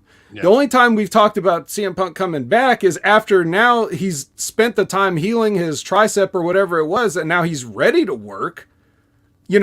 He's not the kind of guy when he joined the company, and this is going to sound like me defending him, but it's just me saying what I saw. Ever since he joined AEW, he earned that paycheck. He was doing fucking matches every week. He was doing commentary on Dynamite, Rampage, probably Dark a couple of times. You can't say anything about CM. I can't about his work ethic in the ring or as a performer. Absolutely. The narrative being that he's just there to collect a paycheck and laugh at Tony Khan. No, he was earning every bit of that paycheck that he possibly could. So the fact that he's been injured is the reason he's been gone. It's not because he's not allowed to be there or he's not allowed to be there. It's because why would I want to be around these guys when I'm busy rehabbing and I just don't want to deal with all this right now? There's just something about the Chicago comic book woke social country of it all that once we get back through and we have to start that you can cut your own best friend's throat and now not want to pay it off, bury his mom of bank accounts. None of that was necessary. And that's the real film. It's gonna happen. If it's not those guys again, it's gonna happen again and again and again, because nobody punches him in the fucking mouth and sets him on his ass. And that's really what needs to happen. It certainly wasn't going to be the Young Bucks, so they shouldn't have maybe tried. Is one of my points. I agree. But the guys, they weren't the guys. Never mind all that stuff you said, which is true. But at the same time, like, there's a lot of guys in that locker room, like the FTRs, like the Will Hobbs, like the Ricky Starks, the guys that are on his side and said, well, he's been very helpful to me. So if he's got a problem with these guys, again, that's every wrestling locker room. So, the cancer narrative, I don't really 100% buy it, even though we know how he can be. But also, you can also look at him being responsible for roughly a fifth of that audience, because they were hovering around the 900 to 1 million on a weekly basis when he was there for programming. Now they're hovering around the low 800s. And the only thing that's different about what they're doing, it's the same, hot-shotting television it's been every single week. The only difference is he ain't there because he had a torn tricep or whatever. So you can see a difference. And for a numbers guy like Tony Khan, he knows what value CM Punk brings to that company. And he can also see, he sees it in number terms, and he can also see the value of any future business that can be done with Chris Jericho or whoever else that looks like there could be a big money draw, whether it's for a big Wembley Stadium show that you need matches for or anything else. And whereas somebody like, and Kenny Omega's his own thing, like he's got his niche carved out there. The Young Bucks, on the other hand, like say what you will about them, but I'm pretty sure we've already seen the ceiling of what they're able to bring to the AEW table. Like having car crash matches with the Lucha Brothers and going through tables and ladders and stuff like that in the middle of the card. That's about what you're going to get from them. They've already been the tag team champions. There's not much anywhere else for the Bucks to do there. So if it comes down to making a choice between, like an ultimatum of like, well, who's going to stay and who's going to go? I know you're the founders and the EVPs, but I'm sorry, this is what we're doing. I think that's where Tony would put his foot down if it came to that. And I think the Bucks are smart enough to know that they don't stand a chance there. So they're only going to put up so much resistance as to be heard, but not to really make a stand or walk out or whatever. They were hot enough to come in ready to throw down, but it's just the fact that nobody's going, everybody sit down, shut the fuck up. I'm paying you big money. You are the draws here. And now because of what you did to go into biz for yourself, we're going to play it all out on camera. You're going to get to pipe bomb and say what you want, and that's going to draw us the biggest money ever and that we've done yet. And we're going to have cage matches, and Mox isn't going to get color that night. You're all going to get color that night. And it's going to be a real blood feud. And then we're going to have a Jericho and Punk program. And before we do that, we're going to have a Cabana and Punk program. Anybody got any problems with that? Good. I didn't think so. Get ready to go to work or else don't. And it's that simple. Like there's no, let's smooth this out. And it made me mad when you said this. And I took offense when you did this. And our friends, well, you know what? About you. As you lay that out, Ben, you know why that's not going to happen? Because you don't have a man over there to regulate on these kids. No. Well, yes, but no. That's the lesser of the two reasons. The number one reason is what I just said. CM Punk has creative control, and if you can't threaten him with what to do or what not to do, he'll just leave. And that's what Tony doesn't want. Because it's we say that. Tony's not going to say that. Tony's the fan. Tony's the one that landed the white whale. He's not going to let the white whale go. So even if it smashes up his ship, like you said, like he's going down, Captain's going down with the ship, and he will not. If he tries to dictate. The white whale did not get landed, brought to the fucking shore, and chopped up for whale oil and fucking blubber. The white whale destroyed the fucking armada. And that's but like, so far the white whale has just allowed himself to be captured and said, look, I've got creative control, Captain Ahab, I'm sorry. So that's why Tony will never let him go, and he will never dictate to Punk what he must do, nor will he get an intermediary like a Mark Henry or something to tell Punk what he must do. We've seen what happens to people that tell Punk what he must do, and they're not willing to lose that financial asset to them. If he was drawing no numbers, bringing in no ratings, not selling any merch, or not getting any buys, then they probably would try to dictate to him. But he's got creative control. He's got them over a barrel. They're not going to dictate anything to him. And that's the real reason why it won't happen. And that's why Tony's doing his soft version of what you're suggesting. He's probably in contact with him all the time. And he's probably talking to all these people. And maybe there's a telephone intermediary sit-downs, virtual sit-downs going on all the time. Just they're not all together.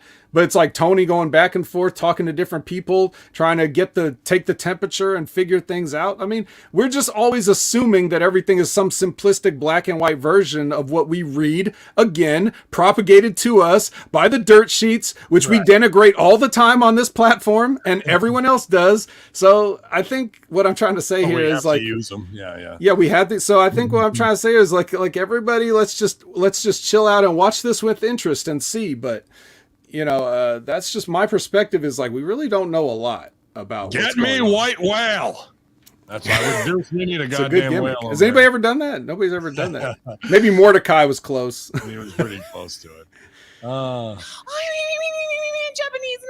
Looks like the Firm is going to have a deletion match at the Hardy compound. Matt Hardy says it's going to be a lot of fun to go back to the Hardy compound. I'm really excited to take 4-man teams, 8 people all together, and have a match on the Hardy compound. That's something we've never done.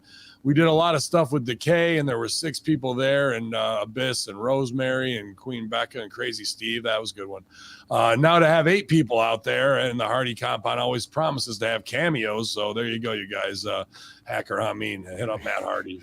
Let him know you want me in the next deletion scene. It was always has special guest appearances. I'm excited for this one because I feel like it's going to be a little different than the other ones. There's a lot of guys involved, but it's also going to be based in more of the AEW universe. Well, there I go. Never mind.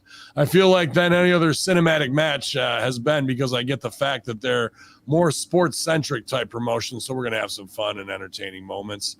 So another deletion match, I think that's smart. It's what WWE absolutely should have done. Could have folded right into the Bray Wyatt universe stuff, and we haven't done any of it at AEW aside from this. And let me check that you have a concussion in 60 seconds after we threw you off a fucking scaffolding your first week here. So they'll get back to pre-produced, and that's probably a better way to protect Jeff and Matt, both veterans with their bump card's been punched probably 50 times more than it should have at least. So did you like the all the cinematic stuff they did, Vet? Oh, of course not. I wouldn't like any of that stuff. It's killing the business, and it's embarrassing. And this is the kind of stuff that people walk in when they see you watching wrestling, and are like, "What the fuck is this?" And yeah, I'm embarrassed, and then that's what it is. But I'll just say, rather than cut a promo on that, I'll just say that I'll be interested to see if Hook is going to be able to get the red rum on George Washington the Giraffe in this final deletion. There you go, points. Let's see here. We'll save that one. What's the other? Jeff Hardy is planning to end his wrestling career on, quote, an extremely high note. I might have used different verbiage here myself. But Jeff Hardy cut a promo and said, "Thank you so very much. I'm really trying hard to love myself again." Yeah, me too. And it's the Rampage promo, right? Yeah, and I said, I think the smartest thing for me to do is retire from screwing up. I'm here in AEW to end my career on an extremely high note instead of a depressing low. I love each and every one of you. We'll see. In time will tell. The future is waiting for us to prevail. Man, I hope so. But, dude, you just went through your 7th time with this fucking ridiculous addiction life choices that you keep making when you're a millionaire. And you've got no real big repercussions for it that any other human being that's average Joe with 7 DUI priors and all that was in there. No slap on the wrist. We're human animals. We are programmed in a certain way with our DNA, whether it's addiction and patterns of behavior. Coming out and cutting a cutesy promo to finish your career the right way. Maybe you'll finish your career on a great high note, and that's awesome. But on the drive home that night, who knows? It's just like, not here to tear the guy down if he's going through a bunch of stuff, you know what I mean, that he supplements either pain or emotional distress and with whatever his favorite barbiturates are. But that type of stuff to me just looks like, hey, he cut a babyface promo, and he didn't have to answer for any of the things that were possible homicides. Yeah, which your cold reading of that promo had about as much believability as he did delivering it in the ring that night. Right, that's handed to him to go out to just quell the detractors. Sure. And, like you said, I mean, I don't have the stats in front of me, but there's like the amount of felony counts of possession and what he got for it. And then you look at people that are in jail for much lesser crimes or, along the same lines, just I have no sympathy for Jeff Hardy is basically what I'm trying to say. Yeah, me too. And it's things like this that open up conversations to be like, well, that was disingenuous. Not that he doesn't want to end his career on a high note, but like, keep failing upwards. I mean, Mike Martin's here. Ben, how many times before you consider a fuck up? I know it would be classified as a loser. Dude. Yeah, Mike Martin is black, I think, so he'd be in jail on the first one for the rest of his life. That's basically how that works.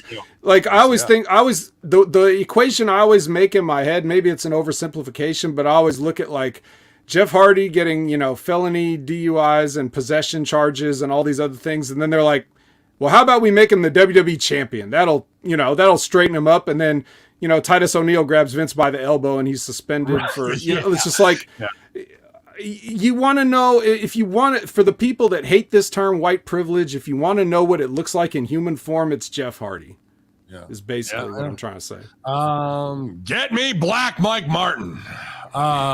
Mike Drought, childhood friend of mine's in the house right now. I should have tried wrestling. Hey, buddy, we're training at UWE in Oneida on Tuesdays and Thursday nights. I think you'd make a great ref, dude. You're tall and lanky and would look good there smacking the mat for my 1, 2, 3, 2, buddy. So hopefully you come to that show. I saw you getting into it with Joe on my wall over there, man. Said you weren't coming. Be there on Saturday the 29th. Kurt Angle says he's probably going to have neck fusion surgery. Wow. The crazy thing is I haven't been able to really play with the kids I want to because I had my knees replaced and my back surgery. Christ. Before that, it was all bothering me. It was really messed up. My neck is messed up. Next is neck surgery. Probably going to have fusion next year. Hopefully that'll help my body, and eventually I'll be able to play with my kids. My knees, I've been able to come out of that pretty good. So once my back heals, I'll start being able to play with my kids, throw them around the pool, carry them on my back, doing that kind of stuff. I want to be a real father to my kids, man. That's tough, bro, when the Olympic fucking hero who can slam anybody and moonsault can't lift his kids in the fucking pool, bro. That's that you want to talk about the deal with the devil we make when it comes to sacrificing your body. Plus, at the same time, this guy was taking 60, 80 pills a day, bro. Real rough. I mean, addiction. He had no choice at that point. I mean, Kurt Angle never would have won a gold medal if he was in today's Olympic climate. Because if he had that bad of a neck injury, they never would have even considered letting him out there, let alone just shoot it up, just shoot him up with stuff like that. It never would have happened. And that was the start of it. He broke his neck multiple times throughout his career afterwards as a pro wrestler, getting thrown around on purpose when he could have easily just tied up anybody in a pretzel without much effort, probably, including Brock Lesnar, which he allegedly did multiple times. And I have no reason to doubt it. Just that is the ultimate price that you have to pay. So I'm glad things are looking up for him now, and getting that surgery is going to suck for the short term, but it'll make the rest of his life probably a little bit better than it would be. So, I'd like to see him go through with that. Yeah, man, for sure. If it's going to relieve some of that pressure, or he's just been wrestling this whole time for 20 years with a broken freaking neck. He was. That's why they had to let him go in 06 or whatever it was, because he had to take so much stuff wrestling with a broken neck.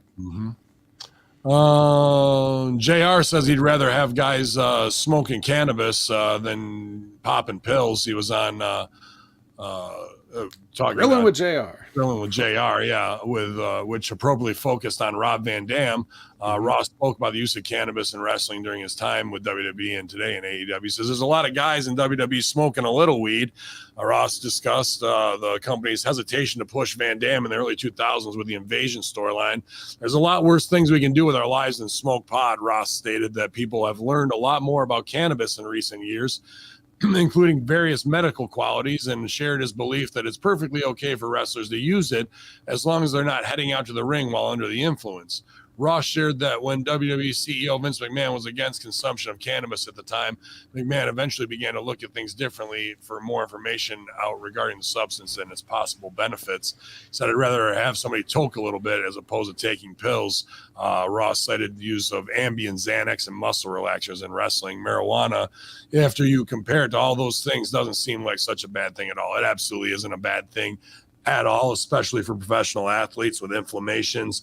Higher CBD content plants definitely help with my shoulder and issues. And horseshoegenetics.com. That's what this fucking segment's brought to you by. Grow your own right now. It's the best natural herbal medicine that there is. And you can find it for creativity or help with sleep, to get rid of PTSD and stress, to cope with all the bullshit of life. You know, we've got the best of the best right now, horseshoegenetics.com. And it's an interesting time to see this. You know, the boys have always been smoking dope, the Bob Hope. That's what the fuck we do. You know what I mean? And I've seen plenty of guys take a fistful of pills before or after a show and just be in a fucking chair drooling on themselves, bro, or snap and this fucking angry, you know, demon comes out of them and they don't even realize it later how they were acting. And you gotta put them down. You gotta, like, I've had to detain 2 wrestlers who were just out of their fucking minds on pills, bro. And they didn't know the next day how they were. And like, why am I all scraped up? And you never get that with anybody smoking weed. Nobody's like, let me hit this. Let's fucking fight. No, dude, it doesn't charge you up like alcohol. It doesn't cloud your fucking mind into a completely different zone like opiates do. And, you know, I know a lot of guys can start with, because of the pain of wrestling, and it masks it or helps them be able to get out of bed in the morning. But Smiz is the way to go. And it's not just for pro wrestlers and that, dude. And weed athletes, you really want to talk about it. I want to know how many times Michael Phelps once, out of his 16 gold medals, that he was probably stoned to the bone in the fucking pool, because he probably trains that way. So chances are you're not going to train that way and then go, you know what, it's the Olympics, I'm not going to. Chances are he's over there fucking with the fake dick and the piss test for the USADA guys that got to test them. And then he's out there in the pool smashing records. So all the bullshit that surrounds weed, of like, you can't operate, you can't do that. Yeah. The guy's the fucking best in the world, legit, and comes out as like, yeah, I'm a marijuana athlete, along with how many other NFL guys who get chastised for it. But finally we're here. And Rob Van Dam, for years, decades, was the advocate for it. He might have come off as the Cheech and Chong joke because of Jerry Lawler and what Vince McMahon fucking thought about it. But the reality is, marijuana should be back on the fucking catering table. They should have rolled joints for guys when they're done with their fucking match if they want to, in my opinion, bro. So all that stigma's got to die. And it's all because of the fucking Nancy Reagan fuckface just say no generation that put out nothing but bad stigma about it all, bro. Sure. And, you know, it's kind of dying. I mean, you see like Matt Riddle's like a modern day, if you want to call it, advocate or whatever, and, you know, seems to be heavily pushed or always up and around the main event somewhere. So, like, you know, you can see that. As for Rob Van Dam, you know, that was his catchphrase. RVD 420 was a thing before when he was at ECW, and they had all those things, and he was a very big advocate. Even if you didn't know, you just look at him and you're like, he seems like the kind of guy that probably would. And so no one could question the athleticism, you know, to use Michael Phelps. Rob Van Dam is like a Michael Phelps. They just didn't strap him 16 times is all. Yeah. So, I mean, you know, that was never the issue. But, you know, if there's one thing that I would think that, you know, old guys like Vince McMahon that didn't really get the culture, would hate more than a guy that's like that, is the other thing that Rob Van Dam is like, which is a seemingly incongruous combination of an easygoing guy, but like full of confidence and stands up for himself. Like, he wants to just go along and get along, but he's not just going to do any old thing. And they tried to get RVD to do things, and I could just tell that the perception of a guy like him in that old, you know, the old white man, you know, country, carny, like that whole thing that the wrestling business is based around. Like, I can see how they just don't like guys like him that seem independent and seem like they don't rely on the WWE for every little thing and aren't going to beg, and they're not going to suck up, and they're just going to do what they want to do. They hate that. That's why, you know, he didn't get pushed in 2002, even though he was getting huge reactions from, and this is another thing that they were talking about on that same episode of Grilling JR, is Conrad and JR were talking about the point that during the Attitude Era, the WWE was taking a lot of stuff from ECW. You know, whether they want to say, you know, they did or not, they literally brought ECW in to run angles. Yeah. So, you know, but they also always push the narrative, and you know this, they push the narrative that nothing else exists and we're the only game in town, and we, nobody's anybody before they get to the WWF. So you come here, you got to start all over from nothing. And Rob Van Dam comes in. Immediately everybody knows who he is. Oh, but I thought ECW was too small time and nobody watched it and it wasn't over and that was just a regional thing and that was just a certain small group of fans, yet everybody in these WWF buildings knows who Rob Van Dam is and is excited to see him and he's getting huge reactions. And why wouldn't you go with that right off the bat in 2002? Because you don't like that. You don't like that you didn't create that and you had nothing to do with that. He took the fun out of, we get to build up this guy for our audience, and which they almost never did anyway, but they always made it seem like that's what they wanted to do. And it took him 4 years before he was able to actually be the guy. And it was only in the situation where he could be in an ECW environment and defeat John Cena for the championship. And then ironically, what happens? What does he get busted for? Yeah. He gets pulled over for speeding and busted for possession. It was crazy time. That was a fucking unbelievable night live, bro, to be there for that RVD. You were there? You were in that building there? That was the month after that I started going to OVW. Wow. That's crazy. And the other part of the weird synergy of that is that Josh and all the other 2CW guys before 2CW started were standing behind me, and I had the signs up. I had the Lesnar 69 jersey on and shit. They're throwing change because I fucking have the sign up. So like the crossover where I didn't even know Josh then, but 5 years later that I'd be working for him and we'd be doing this other crazy fucking part of my life. Is just for the atheist in me, you're like, well, is somebody got a hand in this? Did you remember Eric Cobian and his girlfriend Rachel? I don't know. It was what was it? I think they just went by Cobian, but I remember that name. That sticks out. Yeah, he was a huge dude and he was really cool and everything. Yeah, I remember Zeus and I were like over at their apartment and we were watching that pay-per-view and it was just like so. Even if you're already kind of involved now, you're not so much of a mark anymore, but you got to keep up with the product. So you want to watch this stuff and you're just looking at it and like, wow, they really got something here with this. And well, the Hammerstein ballroom filled with the most psychotic ECW fans, bro. Like that energy, it don't matter. It's just, you can touch it. You can reach out and touch that energy in the air, bro. It's awesome. Yeah. Oh, y'all, let's see. We'll skip that one. What'd you think? I don't want to keep going in on it, but Mercedes Moné, Sasha Banks puts out a statement about dirt sheet writers writing about how rich she is. She said, the fact that dirt sheets are scripted entertainment is hilarious. Y'all need to keep fantasy booking stories for Reddit. Let us entertainers entertain you. Well, we're waiting, sweetheart. Point blank period. Please enjoy your hard work and craft. Have fun, you marks. So trying to go in on her.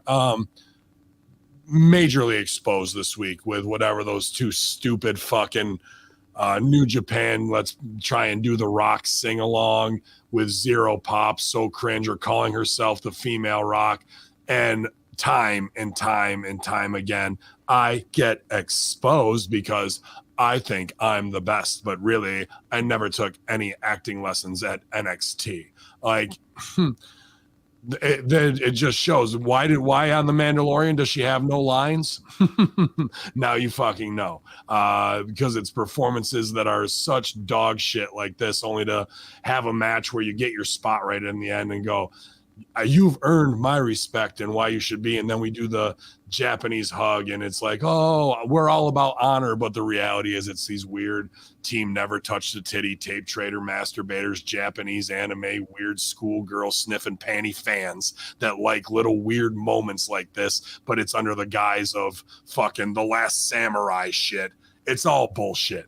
from their wrong style, dong style, to saying that I went to Japan and killed it. Well, I saw your promo and all you did was kill the business and expose that NXT has zero character training, monologue training. And as much as you were on the road with WWE without the machine behind you, a fresh little haircut with whatever hair dye you want to put in it is nothing more than window dressing to hide from being exposed as not being a good performer when it comes to being on the mic. Sexy, sure.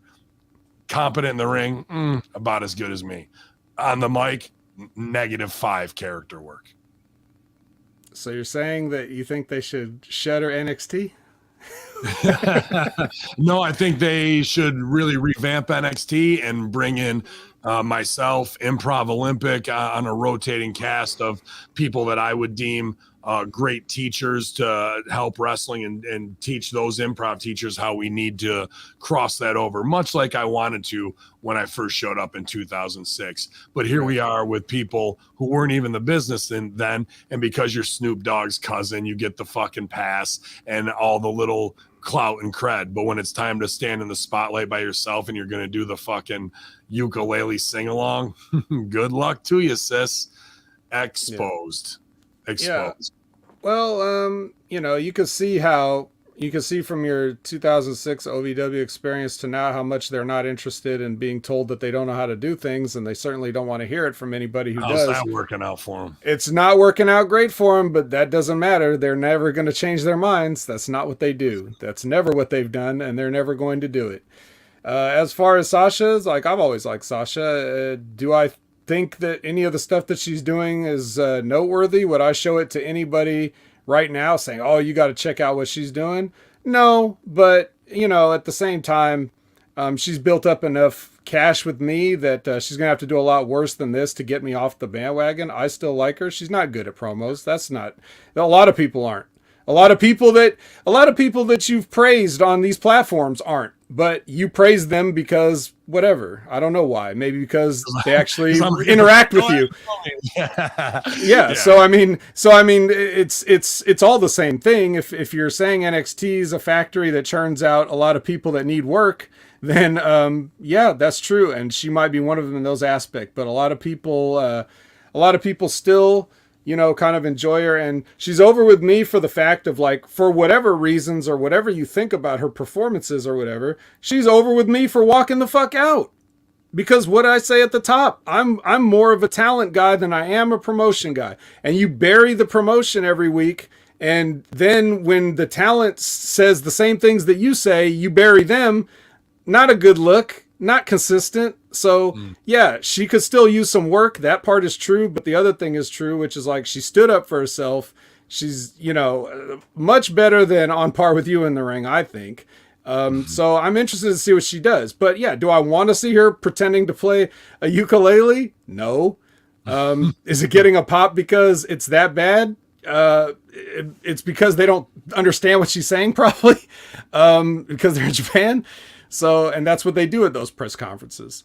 But at least on those press conferences, they don't field questions from Nick Houseman, give him the clout. They actually have, real people that report for real papers there and actually write real articles because they still respect what professional wrestling is supposed to be over there, at least. Well, if they wrote real articles, they'd be like, "How is she here cutting this shit promo?" I thought. Well, I don't know that they're not, and neither does anybody else because I can't read kanji. So I don't know what they're saying in the papers, but they don't have the same. There's no such thing as a Japanese dirt sheet. They cover wrestling the way the local papers cover sports. They just tell you things that happened without editorial. That's just how it's done. But that's beside the point. The point is, you asked me what I think of it. Not her greatest moment, but I'm still gonna follow along and see what she does, because she's earned my respect from things that she's done in the past, and it's gonna take a lot more for that to run out. Deuce, get me kanji. But we've got Big Stevie Cool hanging out in the background, lurking, man. Yes. Awesome video yesterday to see Big Stevie Christ out in the ocean battling the waves. No, that ocean takes no prisoners. So for him to have the strength to be out there in some breakers, and I know that's what I need to recharge and get refocused. That's why I take these breaks with the wives to go someplace tropical. And really, when I really get some of my best ideas, or I'm able to get my mind to recongeal from being split into 9 brands of marketing that I have to do every day, that the ocean, for some reason, really brings me back centered. And as much as Stevie's been through in the last 3 months, man, I'm sure there's a lot of that inner peace going on when he's standing there after a lot of fear in the fight. But so many people hit me up yesterday saying my day was made seeing that, and that they're, Stevie said, putting prayers and thoughts and good vibes out to him, and he was accepting them and also passing along to other people who were in a worse state than he was when he was in the hospital. But those great updates on Stevie Richards' Instagram and on Facebook, and if you're lucky enough to be friends with him there, or even his YouTube channel, really gave everybody a nice feeling yesterday of like, okay, good. We're glad to see him living and thriving now and being back out how he needs to be. So I also like posts of Stevie Richards on a beach, not just ones where he's getting beaten up. So he knows. Right on, man. But the chat room's down with it here, 45 strong right now as we bring it home. Right about 2 hours. The other big story that's kind of the controversial one that we kind of have to address here, Ted DiBiase Sr. issues a public statement following the news of his son being charged with theft. I'm not sure if you saw the little clip there from the local news where Junior's walking out and the reporters run up on him after allegedly, taking millions of dollars from the poorest people in Mississippi. Way to bring it full circle, huh? Right here on the Monday Locker Room. All the way around. And his response was, "God bless you, brother." And I'm going, wow, more religion. Sweet. I'd like to personally issue an apology for the untimely post that was published through my social media channels earlier today. I'm not sure what that means. As you know, I tried to share nostalgic memories from my wrestling career as a way for fans to revisit their childhood memories. Since my time is limited due to the travel requirements, the posts are approved by me ahead of time and scheduled for a later date. Our family is currently navigating a difficult season, and while we cannot speak to these events publicly, we appreciate your prayers during this time. Please know that I truly appreciate the love and support from the fans. You have been a part of our family for more than 40 years. And for that, I could never thank you enough. Kicks a basketball, laughs a knife. Yeah, I was gonna say, was that the post he untimely posted, kicking the ball out of the kid's hands at 9? Yeah, I'm not sure, man, what that post was, but with Ted Jr. and what they were involved with I'm not sure what the actual name of the organization was, but millions of dollars for the people who need it the most there, and I think Mississippi is possibly the poorest country in our country, state in America. That's the most carny and shady thing you could do, to steal from the lowest of the low like that. But then there was also, I think, like $800,000 paid to him for the position that he had, and pretty much went to Malibu to a rehab clinic for pills for 3 months and did none of what he was signed to do and what they promised to do and lip service to do. So obviously, with the stardom of having WWE legends and his son, this story's going to be more out into the world than if it was a localized politician in Mississippi doing dirt that they've probably been doing for years, because you just don't walk into a spot like that and now corruption's here, everybody. They've been pushed into that for years. And obviously, $1 Million Man, one of the greatest workers of all time, to be able to know all the carny moves, and they got caught, it looks like, allegedly. And I think his son's facing up to 5 years in prison, based on $5 million, I think is what they're claiming, of misappropriated or taken funds that way. So everybody's got a price, Vet. motherfucker. Yeah, and Brett Favre's in on it too. With Is that it's not the same thing, right? That's just another one in Mississippi. I think I think it's different? all part of that. Is it like, the same one? It's all tied in with it. And well, the chat knows. Someone in the chat can smarten us up on what's what. I'm sure they even know which post it was that he posted that was inappropriate. Yeah. And even Deucey's in the house. Deuce, double aught and double 9. We've been hearing about this for over 2 years now, Deuce. Well, that's how long legal proceedings. That's how slow the flywheels of justice turn. That's right. Which a flywheel is supposed to make things smoother and faster, but whatever. What do we know about flywheels? And nobody's bought HAMIN Media Group for $12 billion yet. So I might even give them a deal and go 9.11 billion. That's good. I like that. That's a good number. I don't know why, but it just feels right. Is there any, at the risk of hurting people's feelings, is there any correlation to the fact that some of the most poor and destitute places in the world are the most fanatical about religion? Is it because they're saying like there's got to be something better than this? Is that what drives the motivation, and is that what the people come in to swoop in? Do you think this thing with Ted and his sons and all this, do you think this with like it was both of his sons, right? Was it Brett too and Junior or what? Like, is this one of those things like when you would put the cable bill in the kid's name because your credit was fucked? Yeah. Like, is that what it is? Is it really Ted's work that he put on the kids? I mean, do we know anything? I don't know, man. It's and a former wrestler going around doing tent revivals to shake the fucking coins out of those people's pockets, bro. Yes, like I said, the oldest work of all time. Which his gimmick would be somebody that would never have to do that because he's got seasonal residences and he wouldn't have time to be sitting in tents in the sweltering heat with a bunch of fucking marks. So I don't.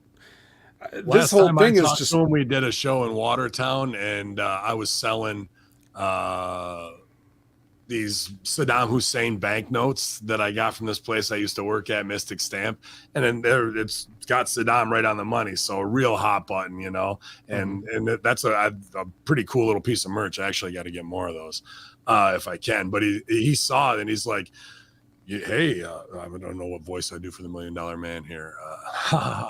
Gargling gravel. Yeah, I've got $11 million in Iraqi dinar. He's like, I'm just waiting for the country to get that, and you'll be able to cash it in, and I'll be able to get probably $3 million for it. He goes, I only bought it for $3,000. So like, some quick pump and dump schemes are not beyond this guy to when he's giving me the Iggy of like, hey, get in on here's how you cash in on countries being deposed.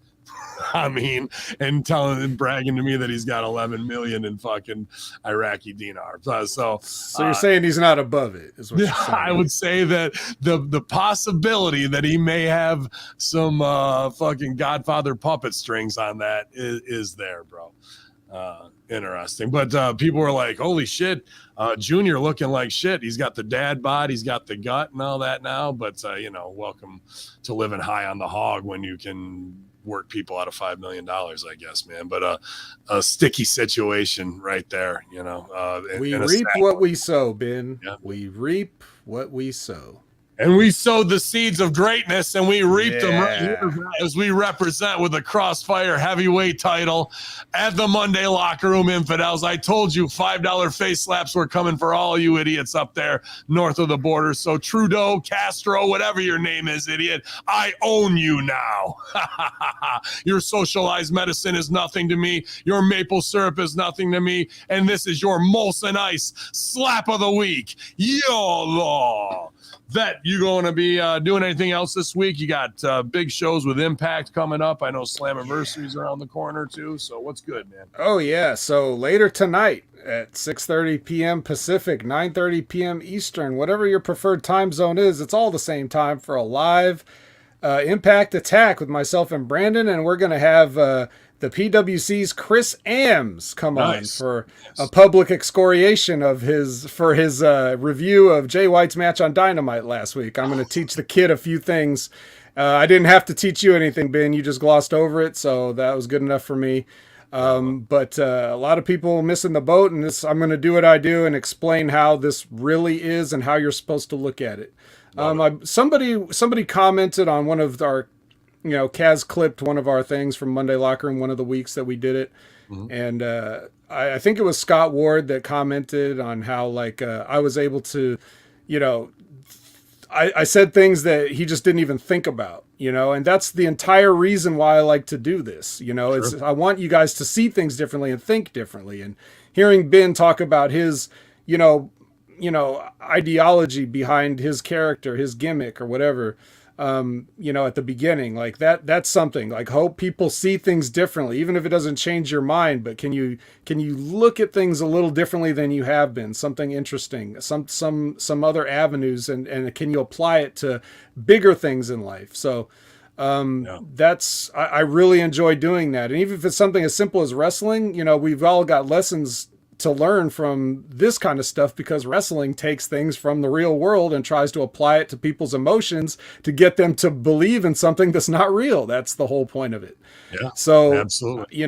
When everybody else is saying the same thing, I want them to tune into HMG and hear a different thing. Or even if Ben's got one story he's telling on one side of the aisle, and I'm on the other side to balance the scales and rather than say, well, I'm not going to do shows with Ben because I don't agree with what Ben says.